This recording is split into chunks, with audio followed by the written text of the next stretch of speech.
गुलशन कुमार, वो नाम जिसने हिंदी सिनेमा और भक्ति संगीत की दुनिया में अपनी अलग पहचान बनाई। उनकी आवाज और संगीत का जादू ऐसा था कि जिसने सुना वो बस खो गया।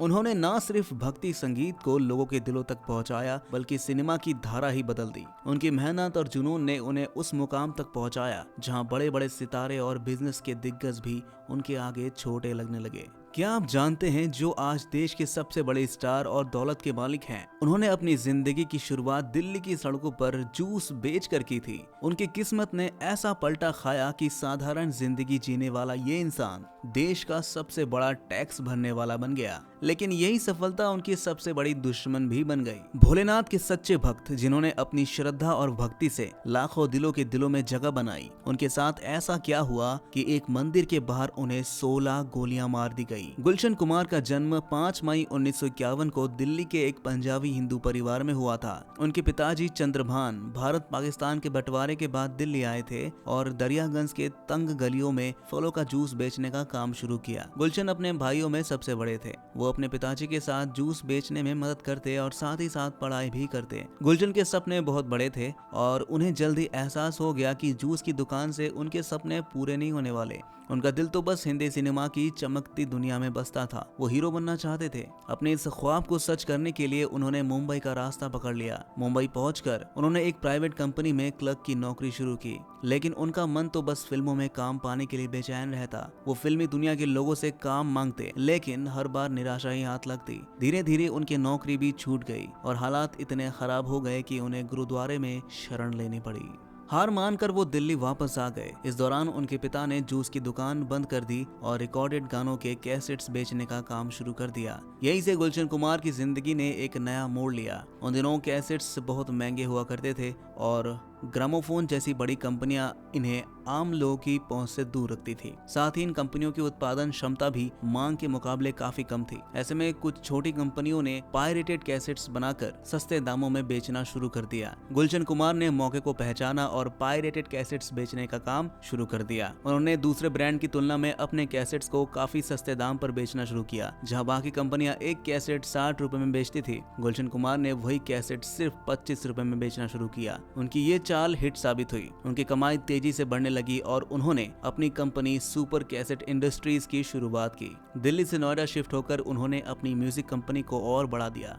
उन्होंने बढ़िया क्वालिटी का म्यूजिक रिकॉर्ड करके इसे सस्ते दामों में लोगों तक पहुंचाना शुरू किया। गुलशन कुमार ने अपने स्टूडियो में बैठकर दूसरे कंपनियों के गाने की कॉपियां बनाई और उन्हें बेचने लगे। ये उनकी पहली बड़ी चाल थी जिसने उनकी सफलता की नींव रखी। उनका सपना था कि हर घर तक संगीत पहुंचे और उन्होंने इसे हकीकत में बदल भी दिया। 1975 में उन्होंने सुदेश कुमारी से शादी की। उनके 3 बच्चे हुए, खुशहाली, तुलसी और भूषण। जैसे जैसे उनका परिवार बढ़ा, वैसे वैसे उनका कारोबार भी फलता फूलता गया। फिर एक दिन उन्होंने मुंबई लौटने का फैसला किया, लेकिन इस बार हीरो बनने नहीं, बल्कि भक्ति संगीत और म्यूजिक की दुनिया में अपना नाम बनाने के लिए। उन्होंने भक्ति संगीत में अपनी शुरुआत की और भगवान शिव और माता रानी के भजनों को अपनी सुरीली आवाज में गाया। फिर 1983 में उन्होंने टी सीरीज नाम की कंपनी शुरू की। इस कंपनी ने पुराने गानों को नए अंदाज में पेश किया, भक्ति संगीत बनाया और म्यूजिक एल्बम्स का दौर शुरू किया। गुलशन कुमार ने नए प्रतिभाओं को मौका दिया, जिनमें सोनू निगम, कुमार शानू और अनुराधा पौडवाल जैसे बड़े नाम शामिल हैं। उनकी कंपनी को पहली बड़ी सफलता 1988 में फिल्म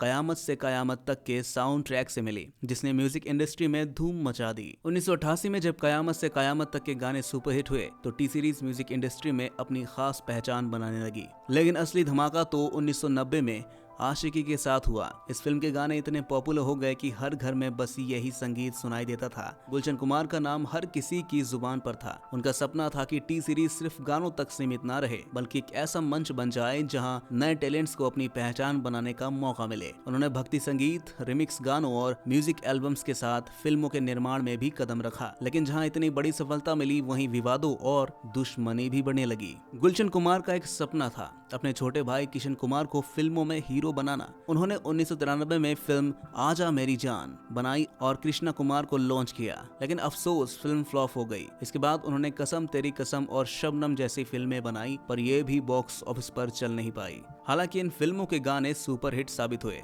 यहीं से गुलशन कुमार को समझ आया कि किशन को एक्टर बनने का रास्ता म्यूजिक के जरिए हो सकता है। फिर उन्होंने 1995 में बेवफा सनम बनाई। इसके गाने फिल्म रिलीज होने से पहले ही हिट हो गए और फिल्म भी बड़ी हिट साबित हुई। लेकिन इसी सफलता ने अंडरवर्ल्ड की नजरों में गुलशन कुमार को खटकने पर मजबूर कर दिया। 90 के दशक में बॉलीवुड पर अंडरवर्ल्ड का दबाव साफ दिखता था। उस वक्त गुलशन कुमार की टी सीरीज ने बॉलीवुड की म्यूजिक मार्केट का करीब 65% हिस्सा अपने नाम कर लिया था। उनके बैनर तले बड़ी बड़ी कंपनियां बन रही थी और उनकी सफलता हर जगह चर्चा में थी। लेकिन ये कामयाबी अंडरवर्ल्ड के नजरों में आ गई। गुलशन कुमार को धमकियां मिलने लगी। उनसे कहा गया कि हर महीने 5 लाख रुपए दो और तुरंत 10 करोड़ रुपए की फिरौती चुकाओ। लेकिन गुलशन कुमार ने इन धमकियों को नजरअंदाज कर दिया। उन्होंने खुलकर कह दिया, पैसे देने से बेहतर है मैं वैष्णो देवी के दरबार में भंडारा करवा दूं। इनके इस जवाब ने अंडरवर्ल्ड को ऐसा झटका दिया मानो उनकी ताकत को चुनौती दे दी गई हो। 12 अगस्त 1997 ये तारीख भारतीय सिनेमा और भक्ति संगीत की दुनिया में हमेशा याद की जाएगी। लेकिन एक दुखद हादसे के लिए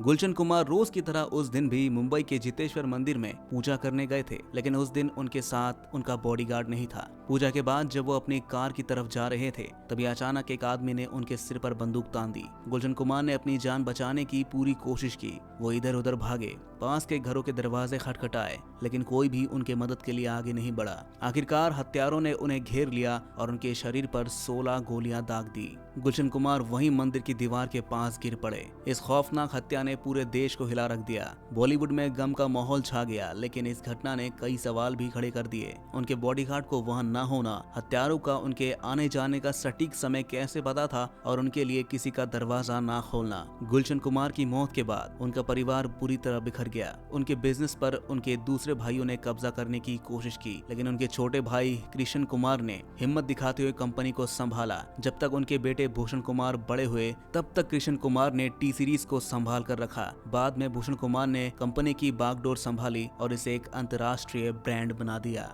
आज टी सीरीज दुनिया की सबसे बड़ी म्यूजिक कंपनियों में से एक बन चुकी है। यूट्यूब पर भी ये सबसे ज्यादा सब्सक्राइब की जाने वाली कंपनियों में से एक है। गुलशन कुमार जी की बेटी तुलसी कुमार आज एक फेमस सिंगर है और उनकी दूसरी बेटी खुशहाली कुमार एक जानी मानी फैशन डिजाइनर और एक्ट्रेस भी हैं। उनके बेटे भूषण कुमार ने अपनी मेहनत से अपने पिता की बनाई इस विरासत को नई ऊंचाइयों तक पहुंचा दिया। गुलशन कुमार की जिंदगी की कहानी किसी फिल्म से कम नहीं है। इसमें संघर्ष है, भक्ति है और बलिदान भी है। उन्होंने अपने सपनों को सच कर दिखाया और अपनी मेहनत से लाखों लोगों को प्रेरित किया। जमीन से आसमान तक का सफर करने वाले गुलशन कुमार की कामयाबी ने उन्हें कई दुश्मन भी दिए। उनकी हत्या ने ये सिखाया कि चाहे आप कितने भी ऊंचे मुकाम पर हो, जिंदगी हमेशा अनिश्चित रहती है।